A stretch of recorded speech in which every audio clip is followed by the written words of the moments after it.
Welcome back to the Boys and Bolos podcast. We're down here in the barbershop studio. Jarrett, welcome. I thought you were checking out the jerseys on the wall. No, I was taking out my gum because otherwise this mic picks up my gum. Oh, I thought you were checking out my wall.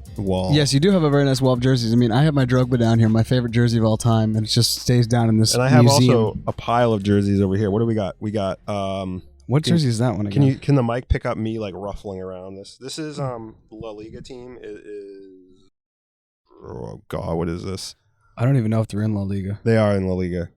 I don't know. They have a La Liga. It has a La Liga thing. And yeah, but is that from last year? Yeah, but I looked it up. They're still in La Liga. And then I got a Spurs jersey. We should probably take a video of all the jerseys, because if I brought over my jerseys, I have like 40 or 50 jerseys. Jersey. You know, we need to get a drone. We need to get Scheimer to bring his jerseys, and then we'll and Diego probably have over 200 jerseys at that point, and we can lay them all out in a field. It'd be obnoxious. I got a Colombia jersey that I picked up when I was in South America. I got a Denmark jersey that I picked up. That's Holland. Goodwill. Oh, sorry, Holland. My bad.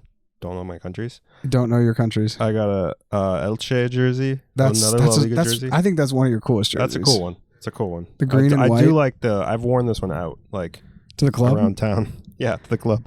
And then Starbucks. I got a Emelec jersey here. Oh wait, I got another one. The Emelec jersey's nice. What's this one? Oh, this is a Eredivisie jersey? No, that's the Denmark team.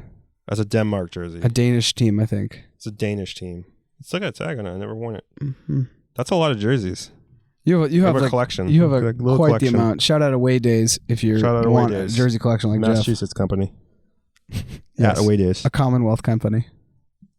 At Away Days. If you want to pick up one of their kits. Jerseys. They do mystery threads. Jerseys, they do mystery shorts, they do mystery jackets, mystery socks. They do some banners. Jeff, you ready flags. for the beer? Oh, God. That wasn't beer, everybody. That was a seltzer. It's too carbonated for beer. Too carbonated. I guess beer isn't carbonated? It is, but it doesn't have as much carbonation as seltzer, for sure. Is this an actual fact, or is this the beers that I would drink, typically. Oh, the beers that I would drink. They have more of like a dull, like diminished opening. It's just kind of like...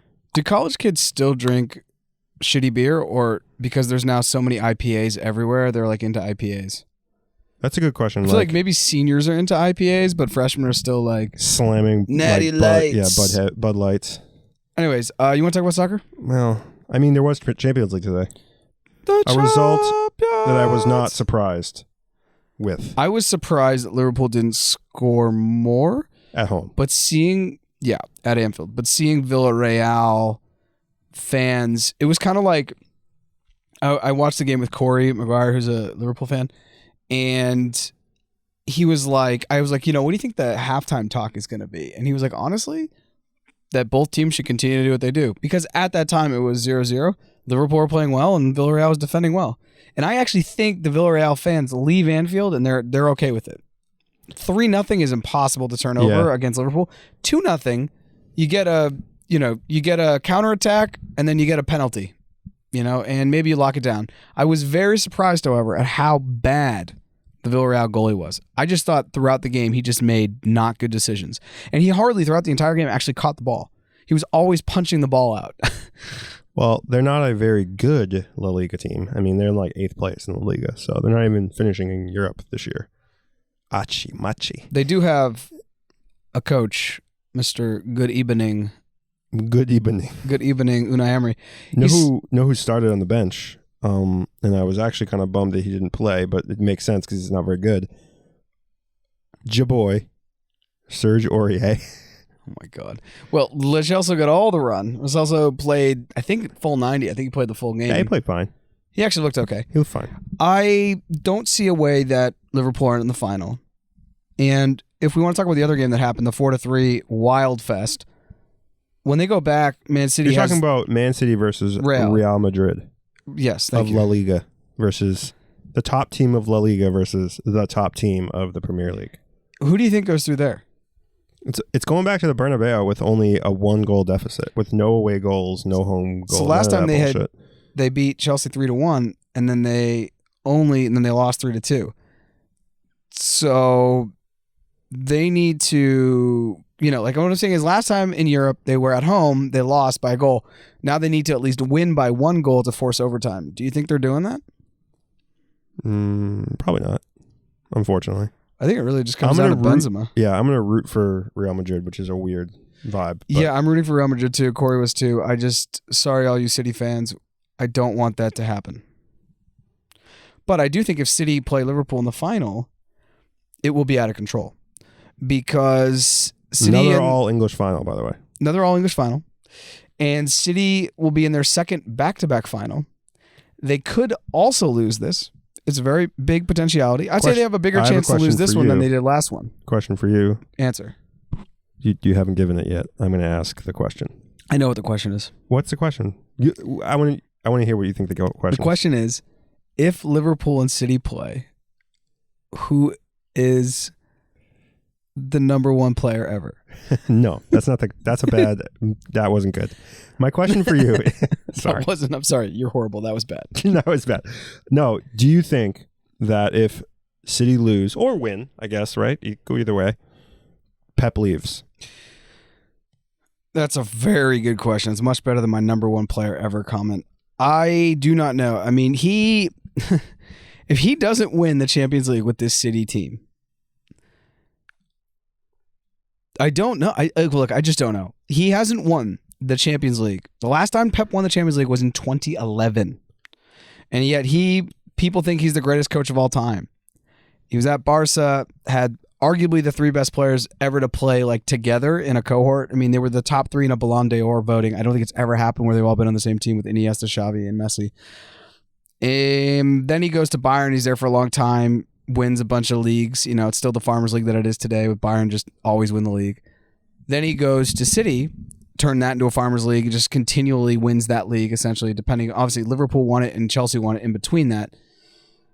I really don't know. I mean, that is his mandate. Go win the Champions League. And at some point, if you're a City fan, I think you want to win that more than the league, because it's like, the league's there. Like, it's just between them, and it's going to be between them and Liverpool for the foreseeable future. I don't think Chelsea's going to step to their level, and Liverpool with their buys of, Konate in the back is super nice, and Luis Diaz, who's just absolute money.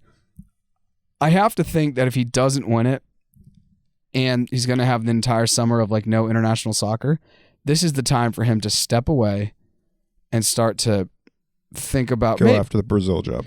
Maybe rethink things. I don't think he'd take the Brazil. Do you think he'd take the Brazil job before the World Cup? I just don't see Brazil sacking their coach who got them in first in qualifiers. But but getting it, them getting in.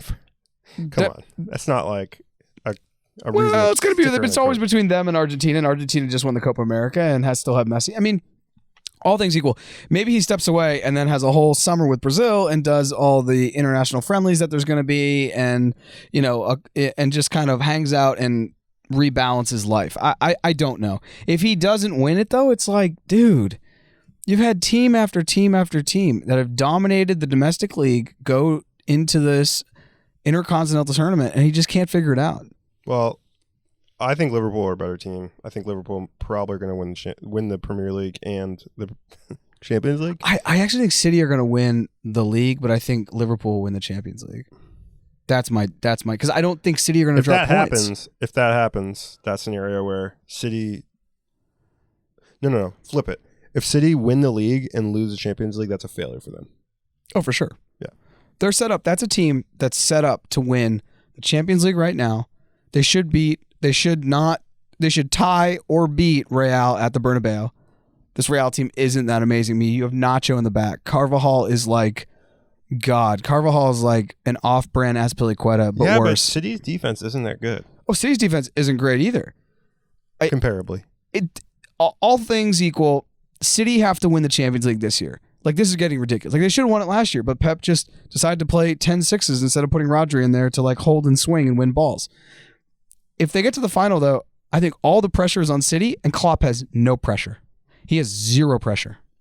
Klopp may have already won the Carabao Cup by the time they get to the Champions League final, may have won the FA Cup, may have won the league. If he wins those 3 going up into a potential quadruple, he has zero pressure on him. He's had a great season. And it's all on City. I just think there's so much pressure on City no matter what, because they're still at the beginning of the beginning. They're at the front of the line. They're in the head of the league. They have so much pressure on them. It's their league. It's their league to lose, and I think it's their Champions League to not get to the final at least. If they lose somehow in the Bernabeu, it's going to be scandalous in my opinion. Fair. I don't know. This Real Madrid team is weathered. Modric isn't, he's getting older. Casemiro and Kroos, they've had that team together for 9 years in the Champions League. Those three in the middle. That does not last at that highest level. It's just, they're getting the last ounces of skill out of them. Still have Bale on the bench.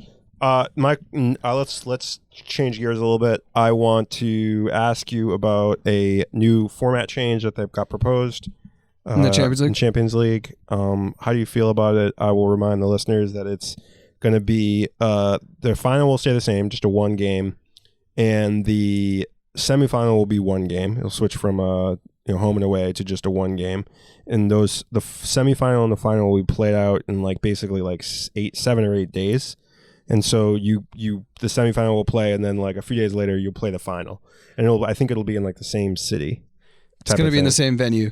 I am totally fine with it for many reasons. One, I think it respects the players, and basically what you'll do is instead of having the semifinals that we have right now, you're going to have about 5 to 6 weeks away from European football. So you'll have basically mid-April till the end when there's the final week now of Champions League, which will be in the last week of May, first week of June. So that way you can focus on your club football and your domestic cup trophies like the FA Cup or the King's Cup, for example, which just happened actually, and Real Madrid lost that. Hilarious.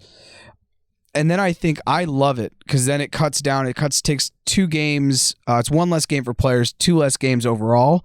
So it's not a money grab. I don't see it as a money grab. I see it as a strategical thing. I think it'd be great. They go and they play on a Wednesday, and then they know the winners are going to play on a Sunday. Yeah.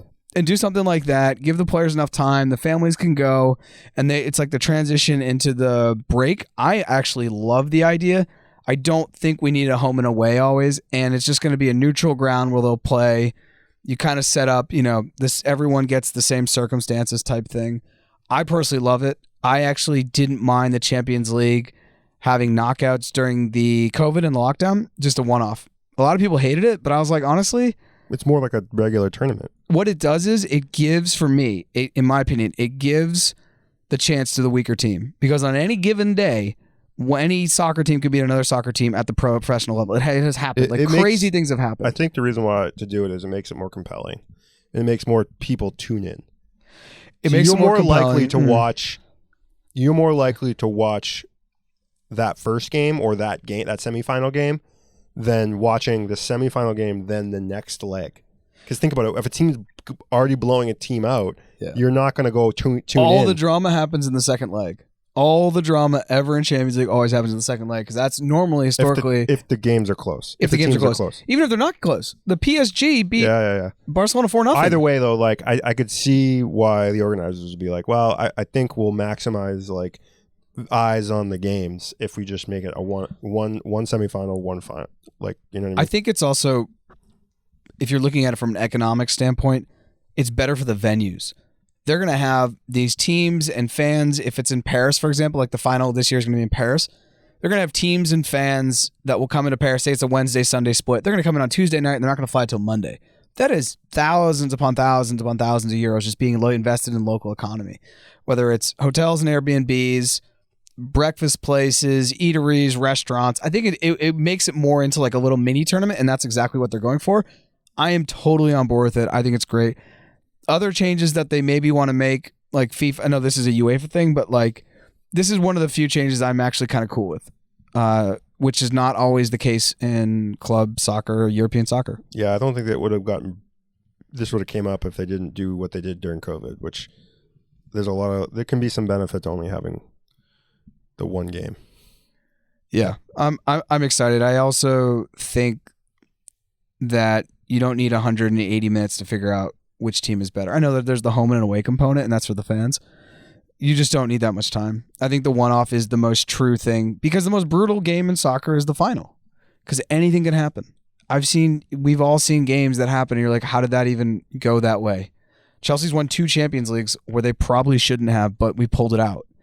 Sure. So let's look at the league super quick.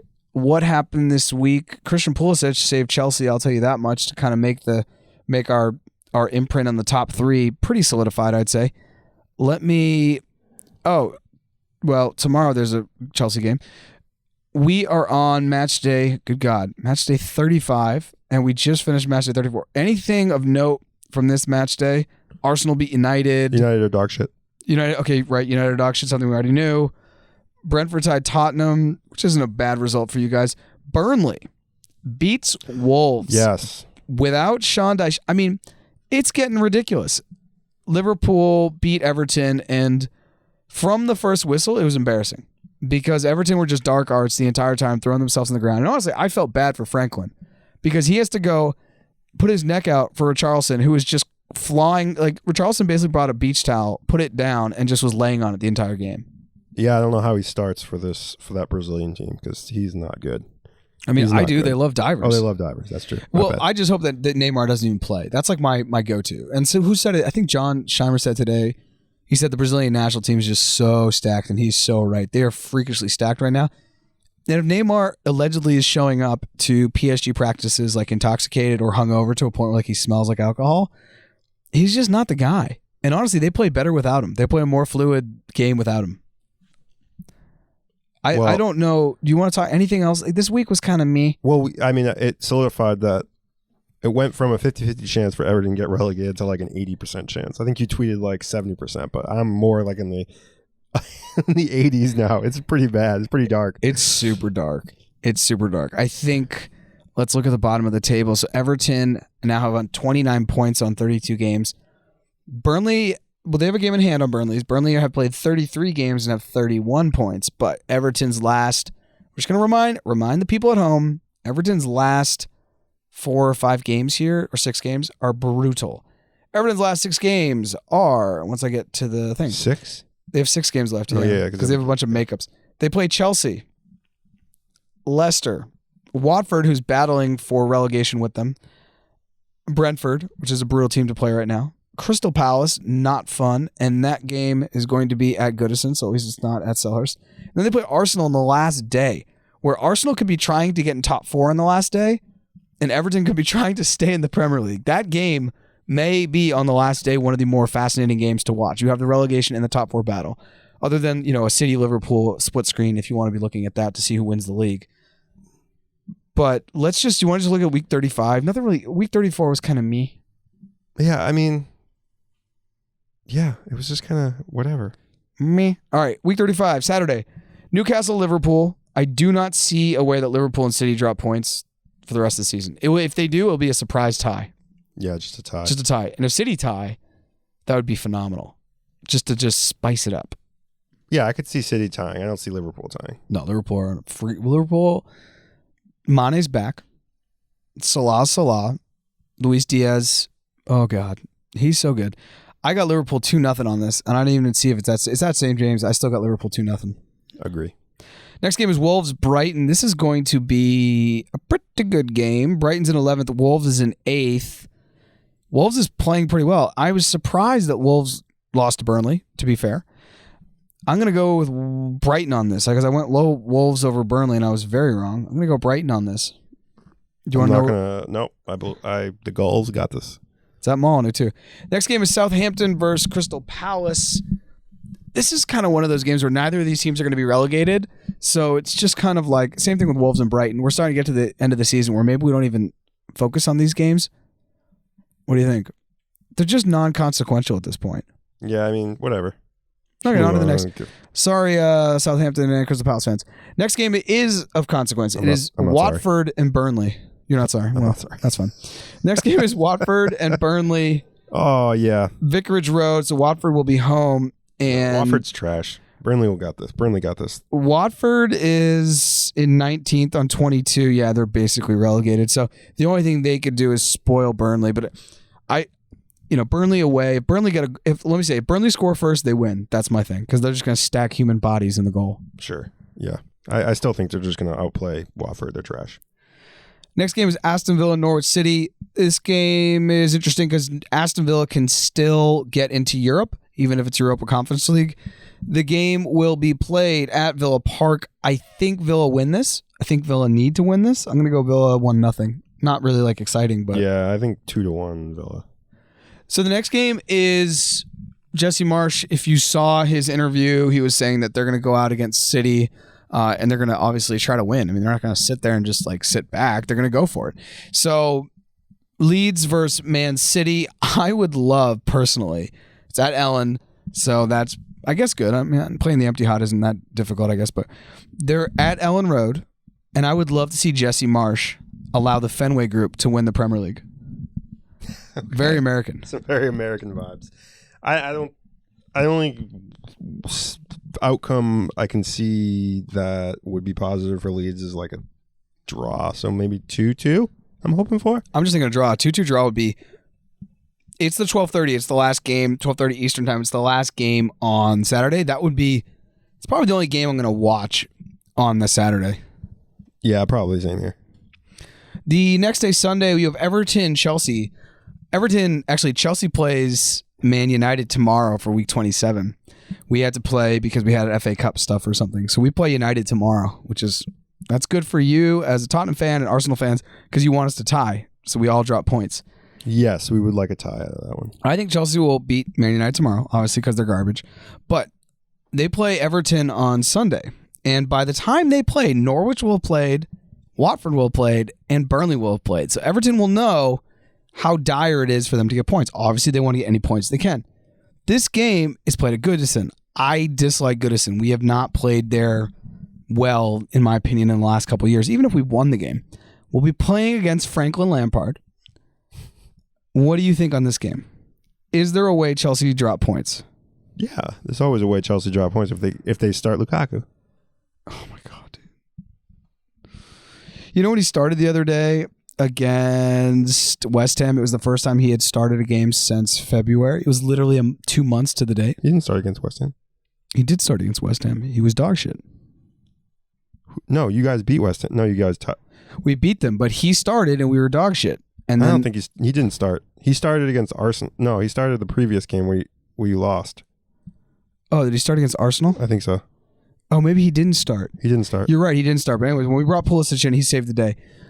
If Lukaku starts, which I sincerely hope doesn't happen, however, Lukaku did play for Everton and he was comfortable in that stadium.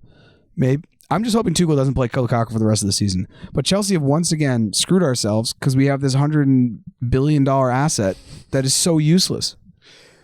He might get like 3 touches. The kickoff, he'll receive the ball and then lose it, and then like maybe a sideways pass. I feel like you're referencing the ridiculous stat that came from Alon. We had like 3 touches, and one of them was the pass back. I'm finding it right now just so I can make sure. Yeah, that's how bad Everton are.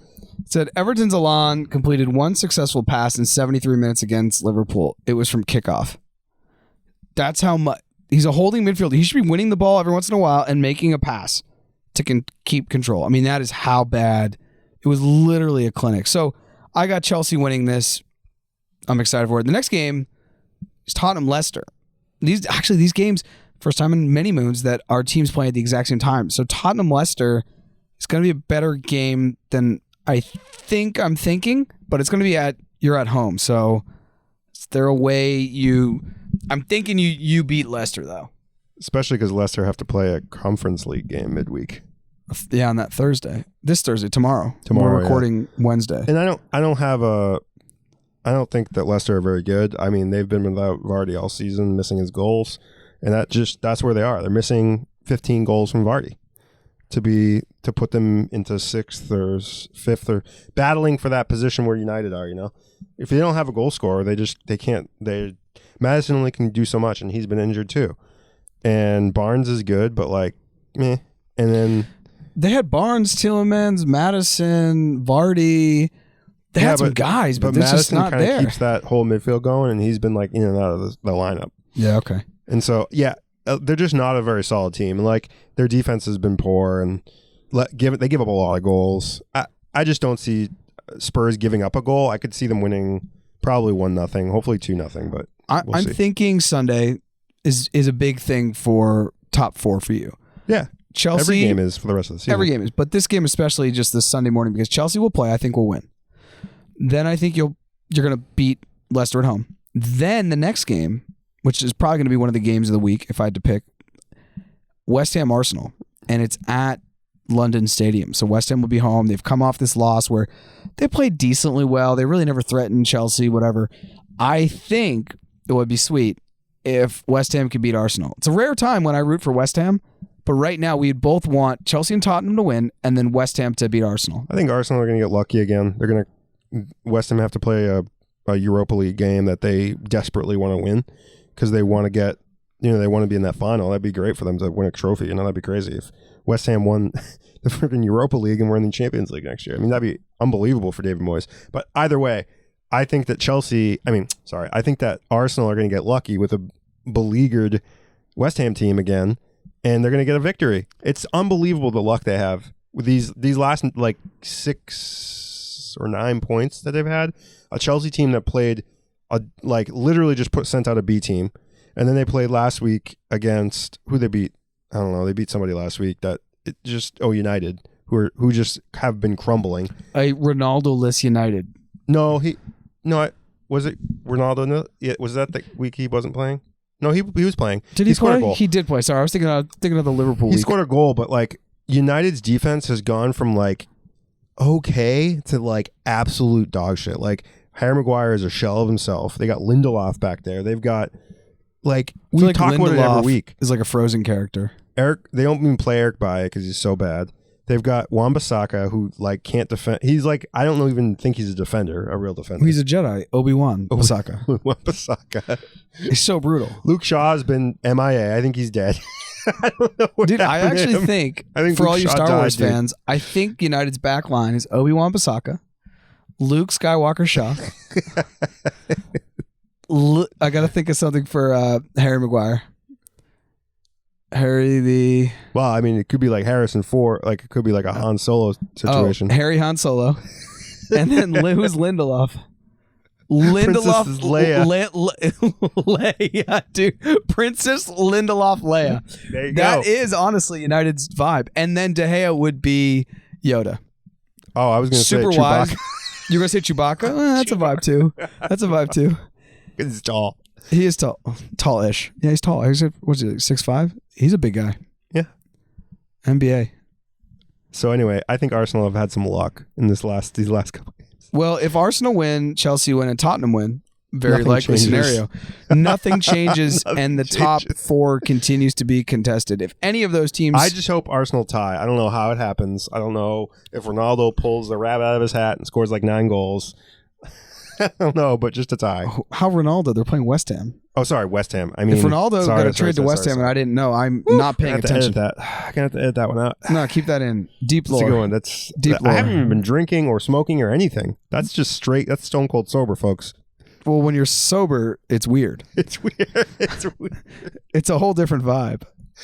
Anyway, West Ham. I think so. Do you think Antonio and they were saving Declan Rice for Saving Declan Rice for Europa Is League? that a Spielberg movie about a World War II where Declan Rice and his brothers are marooned behind enemy lines in France post D-Day 1944? Someone photoshopped Declan Rice's face. On I love Saving World War Private II. Ryan. I love World War II. You love it? You love the the vibe of it, or You make what? it sound like You're a club. You love I really the love World War Nazis, II. It's the good. Nazis, all the death. What did you love about it? No, It's I mean kinda the Nazis and the dark, dude. Holocaust and the killing of 12 million people between gypsies and Jews is pretty horrible.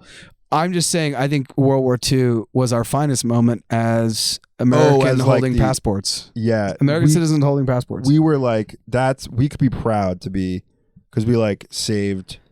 Well, we saved Declan Rice. We sent in Americans to go save the little Brit Declan because he had lost all his other brothers, David, Bobby, and Ricky. Because Declan didn't start this past week Against Chelsea? No, he didn't start. I guess, honestly, they're probably David Moyes has probably got him in some I don't know if you've seen the movie Cryogenic chamber. I don't know if you've seen the movie Cocoon. He's got him in a cocoon. He's going to wake him up on Wednesday night. All right, Declan, get out there. I need this fucking cup. He just rolls out. There's no home and away in that tournament, right? David Moyes is the guy who's I think he's worth 150 million. Oh, that's right. Yeah. David Moyes is honestly...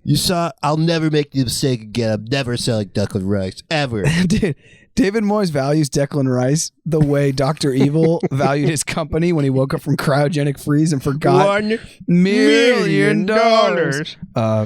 Sir, that's not that much money. Omnicore alone makes more than $9 million a quarter. What is it? $100 million. They're all like, that's not that much. And then I think it's just like 100 billion. I mean, he pulls out a number where it wasn't even in the M2 money supply at the time. It was a physical impossibility. All right. Well, anyways, back to the world. Arsenal should win this game. My money would be Arsenal winning this game. My heart is Arsenal drops points because I can't believe Arsenal dropped points to 3 dog shit teams and then they beat United and Chelsea. Mm-hmm. Like, I know. If you're an Arsenal fan, but you better go play the lottery or something because, like, dude, like, rub your horseshoes. You've been rubbing your horseshoes together or some shit, dude. They're all like alcoholics playing Keno, just hoping. You're like, well, what's it gonna be this week? It's weird too because they don't even start Martinelli. Party's hurt. Who else is hurt? There's one of the other defenders. It sounds like such a bad thing for your club when the party is hurt. You know, like a party. We don't even have a party. Like that's how depressing this is. What? Don't worry, people. This is not the 420 episode. We're saving that for the depths of summer when there's 0 international football happening. Yeah, it's not even going to be about soccer. It's just going to be about all the strains I'll be smoking. Yeah, we're just going to go to the local dispensary and buy probably $300 of chocolates. I was reading some article about how it was like grading the cannabis in Massachusetts. Like, is it actually good? Comparably. Like, it's good compared to like the old like swag we used to smoke in like middle school. I mean, yeah, it's good compared to oregano. Yeah. Well, no, I mean, I used to have to like pick the seeds out and shit. No sticks, no seeds, no stems. Anyways, back to football. But like, no, I did read that it's like it's debatable whether it's that good and like why are we paying so much? Oh, because it's Massachusetts. You walk outside, you pay $1 billion. It's not even that good. It's like one grade above swag, baby. It's a little bit higher than that. The last game of the week is on Monday. United will play Brentford. Oh, Brentford's got this, baby. Where's Brentford? Oh, they're at the city of the Theater of Horrors, a.k.a. the Theater of Dreams, Old Trafford. I think United pulled this out, dude. No, United are not that good. You don't think they pulled this out?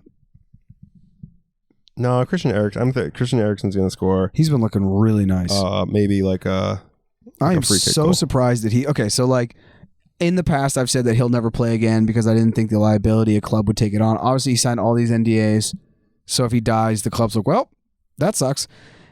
But I also said Raul Jimenez would never come back. And he's come back, but he's a shell of himself. I don't know. I'm just, these like career-ending injuries or happenings, I guess, with Eriksen, I'm just always surprised at like, you know, how people bounce back. It wasn't a head injury, though. Like, he didn't crack his skull open. Yeah, but it was his heart. Yeah. Right. Well, humans die either because of brain or heart issue. I mean, no, but like, he's fine. Anyway, you think Brentford's going to win? I think United's going to win. Well, we agree to disagree. Agree to disagree. Let's look very, very quickly, and then I have a big announcement, Jeffrey, that I've already told you about. Let's look very quickly at the Fantasia. I've stopped. God, I'm down to 11th again. I just live in the. Oh no. Ozatique. Oh man. God, what a week. He's up over Mitch in first place by 16 points now. I mean, he is just... So here's his cheat code, right? He's got Robertson and Alexander-Arnold on his team in defense, which is super smart because both those dudes just rack up points. And he also had De Bruyne on a captain. But he had Chris Wood up top who had 0 points, and he still scored the highest this week, which is incredible. I mean... Anyway, Oz is probably going to win fantasy. The announcement I want to make is in Beverly, Massachusetts, where we are recording, there is a Mexican restaurant called Acapulco's. Some know it as Pulco's. I went by there today and I watched the Liverpool Villareal game. And I talked to their owner, Francisco, very nice man. And we are reserving a room there that will hold about 80 people. And we're getting a very big projector. And all are welcome to join us on November 25th. November 25th at 2 p.m. Eastern Time in the year of our Lord 2022, we play England in the World Cup. This will be our second group match game, and depending upon what happens in our first group match game, we may need to take all 3 points. So we're reserving a room. People can come. I don't know how much the food and the drink will be. We'll figure that out. But there'll be margaritas. It's a Mexican place, so margaritas, cervezas, Chips. mas chips.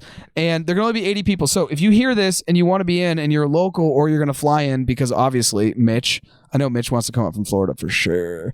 If you want to come up and rep with the boys and Bulls, we are going to be watching the game. We're probably going to be there. I'm going to be there all morning because Ecuador plays Holland at 11, and then we play England at 2 o'clock in the afternoon. So somewhere in there is going to be lunch, good times, families. Everyone is welcome.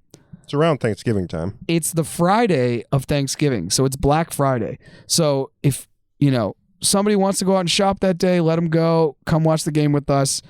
If you want to go watch the game, though, I will ask that you DM us or you reach out to us if you have one of our numbers, because 80 people sounds like a lot, but Jeff and I are going to invite all of our high school friends and their families, and 80 people is probably going to get snatched up quite quick. But it's like, look, the World Cup is never in the fall. My entire life it's been in the summer, and we have this rare opportunity. So after you celebrate Turkey Day with your family, come be with us. It's going to be amazing. Hair of the dog. Very excited. Hair of the dog. Hair of the dog. You can show up early. Maybe we'll show up early. We'll get Bloody Marys in the morning. Margarita through the day. There we go. I will be taking an Uber there, or I will be walking. I'm gonna walk from my house. Because if we beat England, I told Francisco, I'm burning your house. I'm burning the building down. I'll go through the roof. It'll be unbelievable. It'll be unbelievable. Because I'm putting $100 that we beat England no matter what. I like it. I like that bet. It's called patriotism. What I would like is somebody to help us make these bets. I'm not sure if it's legal, but we can't bet here in Massachusetts. I'll just bet against a fan. I'll find somebody. There's people that think that England are going to wipe us off the face of the earth. Oh. Alex Yabgo and I need to make a bet soon too. I think actually we're going to bet on that match. Maybe I'll make it with Alex if he's listening. But anyways. No, I want like a betting site. I need like a betting site, guys. We'll create one on Web3, NFTs only. Okay. So November 25th, please reach out, because I'm going to start to make the list. And once we fill that list up, I think we can fit actually more than 80. 80 is just for seating. Because Francisco's like, we can open up this other door and like have, families that just want to come. And there's going to be an area for kids. So that way you can bring your kids and just kind of like let them be loud. It doesn't matter. We're going to have the game on a huge screen. So reach out if you want to join us. We're excited to have people there. Like Jeff said, hair of the dog, come hungover, come as you must, come as you may. It's going to be exciting. Yeah. Anything to add, Jeff?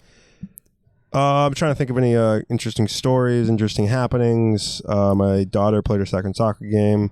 She should have got a red card because she's very aggressive, and she's so aggressive. Funny story. We're not the big thing about Beverly Youth Soccer. Shout out to Edgar De Leon for organizing it. Props. I hope Edgar comes to see the U.S. game. Yeah, we did a Zoom call with all the parents for Beverly Youth Soccer, and the big takeaway is don't coach from the sidelines. Don't yell at your kid. Don't tell them to do anything. Just kind of sit there, clap, and be a good adult.